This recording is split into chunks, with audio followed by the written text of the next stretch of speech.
Hey guys, and welcome to a new video. Today I want to show you the Transcendent build. And no, this is not the Transcendence Keystone. This is just because, it's full of Transcendent MTXs, right? And the thing though is, when people pick builds, they are usually like, I want to play something fast. I want to play something that's good for mapping. I want to play what's meta, Let's check PoE Ninja. What is it this time? Oh, it's a Summoner. Oh, it's a SST. People play what's good, or maybe they just play a skill because they just like it.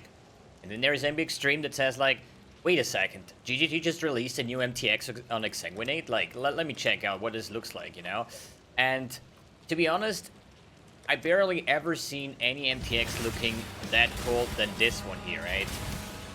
And once I saw that, I was like, I need to play this. And here we are 3 days later. I'm playing an Exsanguinate champion. And first of all, there has been some weird things going on with this MTX because it seems like that in the video showcase, the MTX is a lot better visualized than it is in-game. And as far as I know, GGG already made a statement that says that the video footage is better than the actual what it is or what it looks in-game. But don't worry, if you bought the MTX already and you're not happy with it, you can just write support at Grinding Gear Games and you get this MTX refunded. Anyways, I still did it, and I would say let's go for the map showcase real quick. I just finished my Saros on Awakener 8, so that Saros is going to be at the end of the video. So I'm gonna like run a quick like tier 16 map or something. Do we have something tier 16? Crimson Temple map, there you go. So the clear is insane on this build, okay? I'm not gonna lie, this is probably one of the best clears I've ever seen. But when it comes to bossing, I'm not sure if I ever had a skill that deals that low amount of boss damage. So clear would be 10 out of 10. I mean, look at this, like the spread, the chain support, with combined with the Assonance Touch, which are these dust clouds basically. Monster explodes or at least when they die, right? But overall, like, it's a fast character. We have permanent Fortify, we have permanent Onslaught, and it's actually quite enjoyable to play. It is very tanky, and you probably wonder now, wait a second, dude, you have 2k life and you have 1k energy shield. How can you ever possibly be tanky? But the POV numbers don't lie. This build has roughly 100,000 effective HP against hits, okay? And I mention hits here specific because degen is one of the problems this build encounters. At the moment, I'm running barely any chaos resistance. We're +8 chaos resistance. That means like things like ignite, poison, all those kind of things are gonna hurt us quite heavily. But hey, on the other hand, we do have permanent adrenaline, which is actually quite cool. But as you see, this is like, this is now a Maven watched boss, but this boss is usually not really that hard.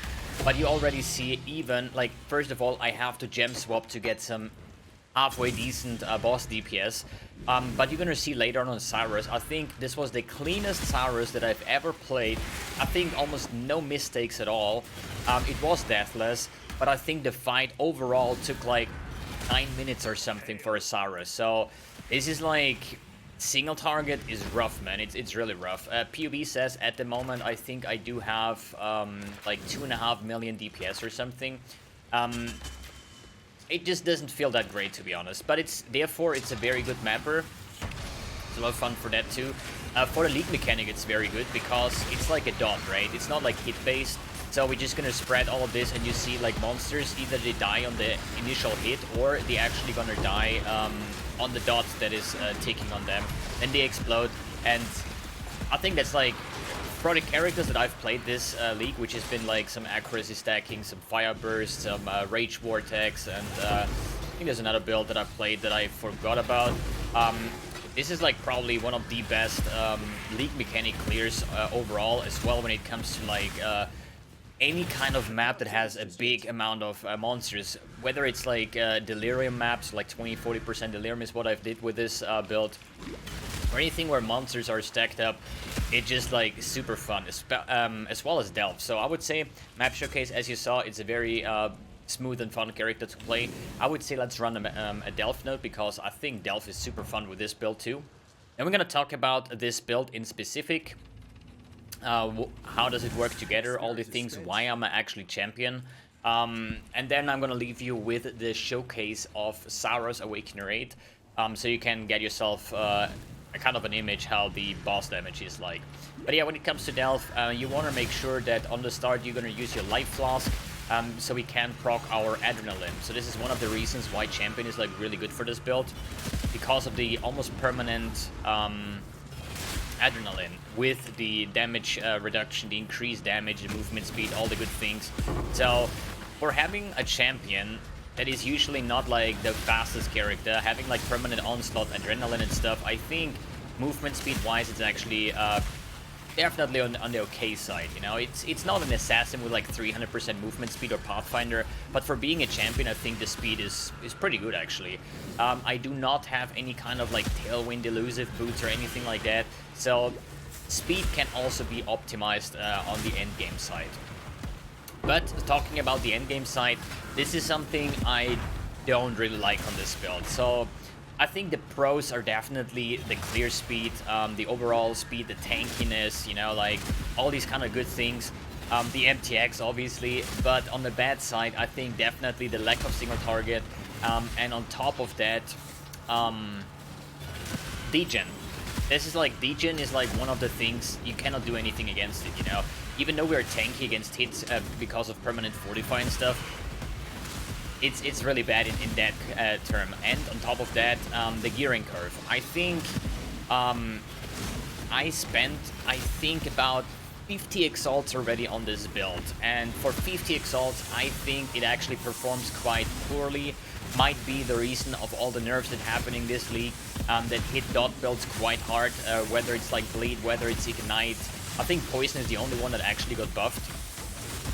But I do run actually a 50 exalt build, and I need like 8 minutes to kill Sauros, which I personally think is an almost no-go, right? As well as I'm running like an Empower level 4, and this is why I said like, yo, I'm probably spent like 50 exalts into this build, because if we take a look at some items, you know, we have a Power level 4, this thing goes for 9 exalts. 9 exalts for an Empower gem. As well as like the Assonance Touch for the clear is like 7 exalts right now. So we talk 7 exalts here, 9 exalts over here. The rest of the items are not bad. Like the Cold Iron Point Dagger is like 5 Ks, Aloris Lantern is 1 Chaos, and Aegis Aurora with the Corruption was 2 exalts. Martyr's Crown like 3 Chaos. Like, it's not really expensive. Skin of the Lords with the right gem setup, with the colors is like 20 Chaos or something. Perseverance is like a 1 Chaos. Like, overall the items itself are like super cheap, but then you have those specific items where you say an Essence Touch that helps you with the clear speed, is 7 exalts, 9 exalts over here, and then we go on the skill tree where we have an Unnatural Instinct, which is like 4.5, 5 exalts over here. The cluster jewels, like this cluster jewel with Conjured Wall, Essence Rush, and Mage Hunter is around about 4 exalts. Then we have the Blue Nightmare, which is an exalt. Then the other ones, the medium cluster jewels here, are like 2 or 3 exalts a piece. The halfway decent jewels, which is like Life, Fist Dot Multi, and then like Intelligence, Dexterity, anything you need, or what is the other one? Global Fist Damage, Dexterity, Resistance, stuff like that, is probably 1 or 2 exalts per jewel as well. We do run a lot of that. So I think gearing curve wise, it's bad. Like, my Exsanguinate right now is level 31. You know, 31. We get +1 from the chest. I get +5 from the +4 from the Empower. Then I have the Cold Iron Point is a +3. I have an Amulet with double +1. So I'm getting this to level 31, and yet still the DPS is not good. So if you say, yo, mbX, this build looks insane, the clearing and everything, if you run it as a mapping build, it's okay, you know, but for like the overall playing the game, like, yo, I just spawned a Sauros, I want to do that, yo, I got my Maven's Writ ready, you know, I want to do that, I don't know, man. So if I take a look at the POB, we currently are running like 2.5 million DPS, and yeah, and I think I am already on the higher budget side, because in the end, for 50 exalts, I could play a lot of different or other builds that are performing quite better. Like if I compare it to the Rage Vortex, which was half of the current scene, was like, dude, a blast to play. You know, you have to like make yourself an image like that. When it comes to the how does this character work, Art, this build is from Alloce. Alloce is the guy that I got the Hexblast Ignite character from last league, which was one of the best characters, hands down, that I ever played, and really showed me another type of building characters with the Aegis Aurora. And I was aware when I saw the MTX that Alloce was playing this kind of setup last league, so I thought, like, let's give it a go, let's try out his build. It's not exactly his one, but the core is definitely his work. And yeah, how does this work? Why do I play champion? Why is it low life? And so on. So basically, what does champion give us? It gives us permanent fortify, which is 20% less damage taken from hits. We get some armor. We get adrenaline, which gives us 100% increased damage, 25 attack, cast, and movement speed, and 10% physical damage reduction. We get the free banner and increased aura effect. So this is pretty good. We run this build as a hybrid. So this is a life energy shield hybrid, armor stacking. So we actually run at the moment, we have like 10,000 armor. If I use my flask, it's 19,000. If I'm actually using like my other stuff, I have 70% physical damage mitigation. With my flasks up, I should be, with Molten Shell, somewhere at like 25,000 armor. So based on like damage mitigation in terms of physical and stuff, it's really, really good. And the Aegis Aurora says replenishes energy shield by 2% when you block, and this is a max block character. We do have max chance to block and spell block, and if you're wondering, yo, you have only 68, because I'm running jewels here, block spell damage if you cast a spell recently. So as soon as I'm like either exsanguinating or flame dashing, I am block capped. So this is a low life character with max block and Aegis Aurora, armor stacking. And on top of that, we do run Pain Attunement through the Martyr's Crown, which gives us Pain Attunement. So we get all the good stuff. And this is another thing, like, adding all of that things, playing a low life character with a gem that is like level 31 and only kind of having that low DPS and required to have gem swap at the boss, I think it's pretty low, because I think I have done quite a lot on this build, especially like getting all my cluster jewels done, which usually my builds do at the very, very end. So even though I added all of that, it wasn't really too much pleasure when it comes to bossing. Clearing is a complete different world, okay? Clearing is a complete different world. Good. When it comes to gems, let's say we have Molten Shell, Increased Duration, Second Wind, and Arcane Support, Arcane Surge. So every time we use our Molten Shell, now Auto Walk, we get Arcane Surge. Then we have Flame Dash, Life Tap support. We have a Portal Gem. Here we have Defiance Banner, Exsanguinate.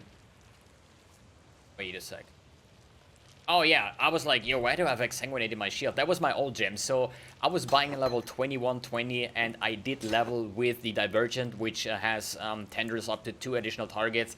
And I didn't use any of these auras here in the shield, so I was like, why not? I have here Celatry because Alloce played with the Owl's Uprising, where Celatry has no mana reservation, but this thing is like 28 exalts, and I'm not willing to spend that kind of currency at the moment. And the way, like, you probably wonder now, why Celatry over Malevolence, since this is a dot build, right?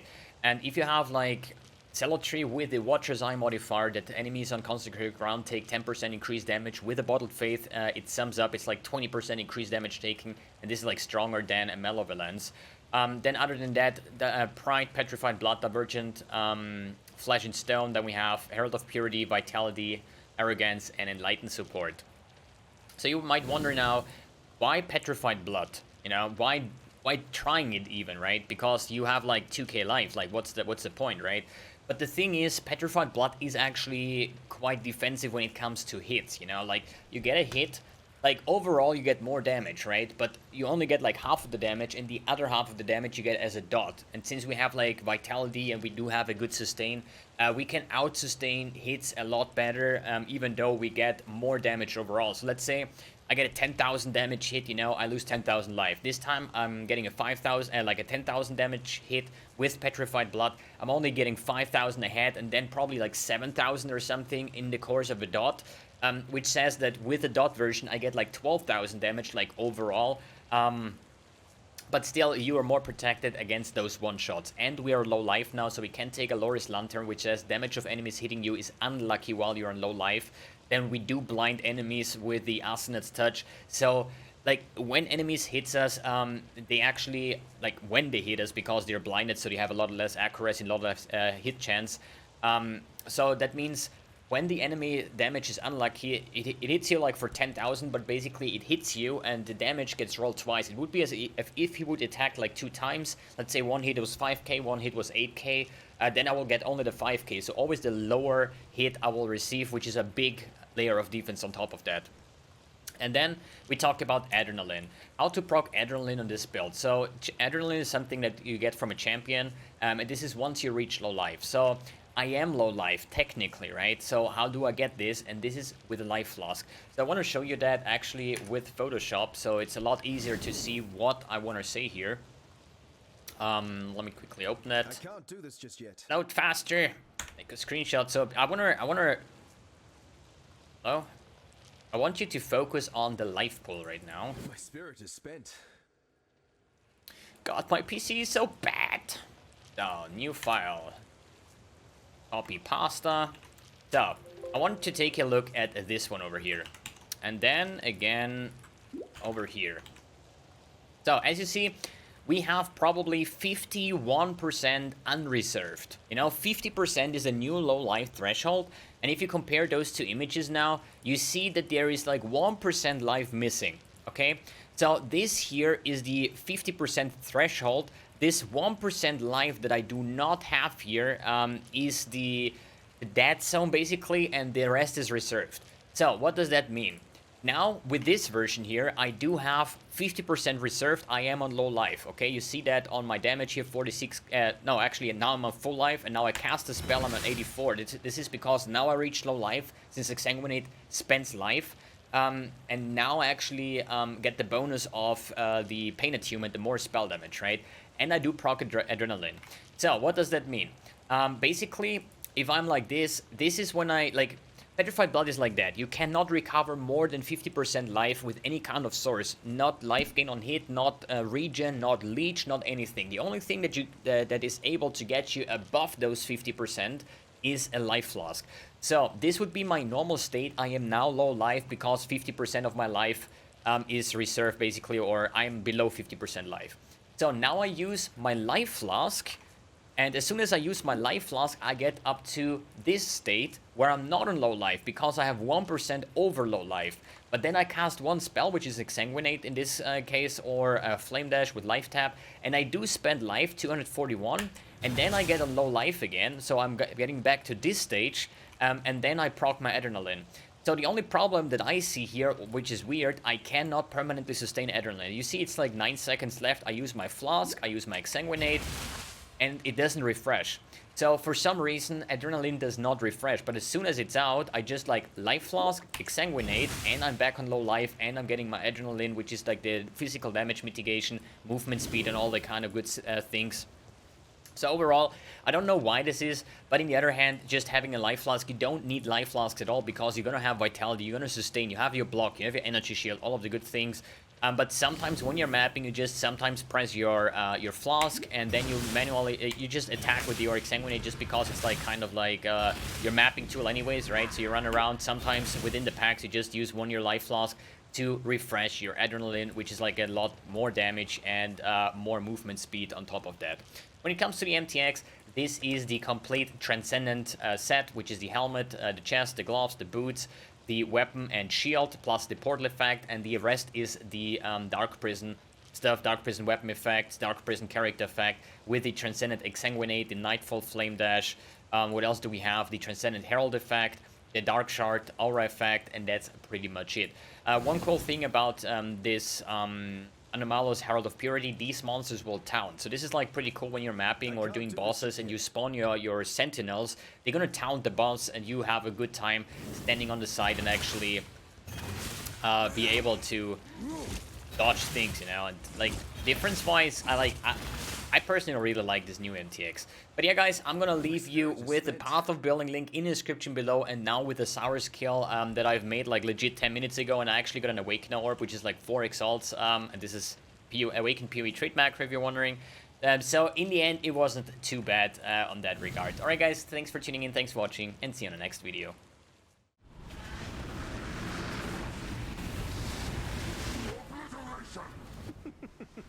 What's this? A real challenge?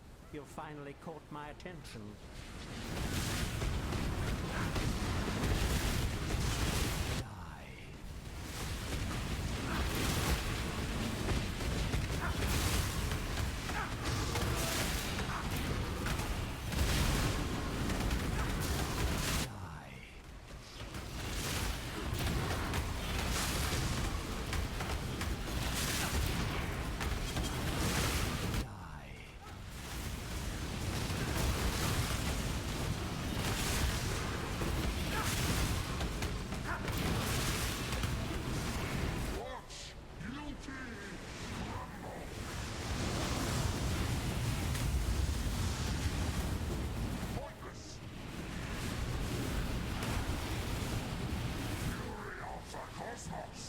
The others found strength in their projections.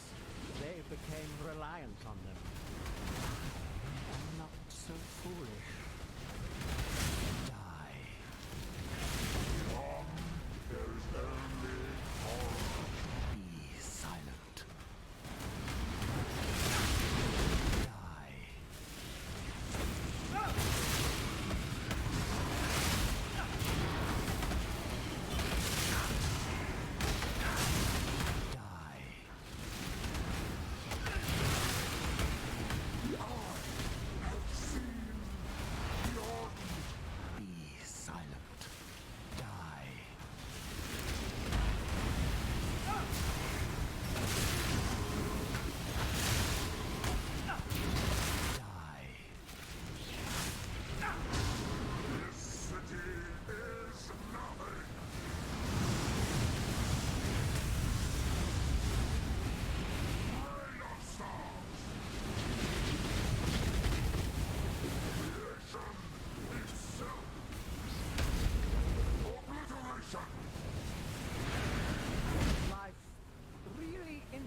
Enough to warrant all this pain. My spirit is spent.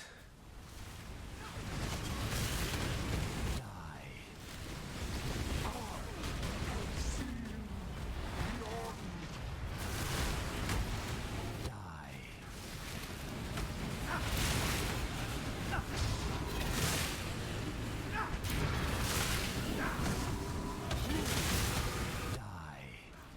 I can't do this just yet.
can't do this just yet.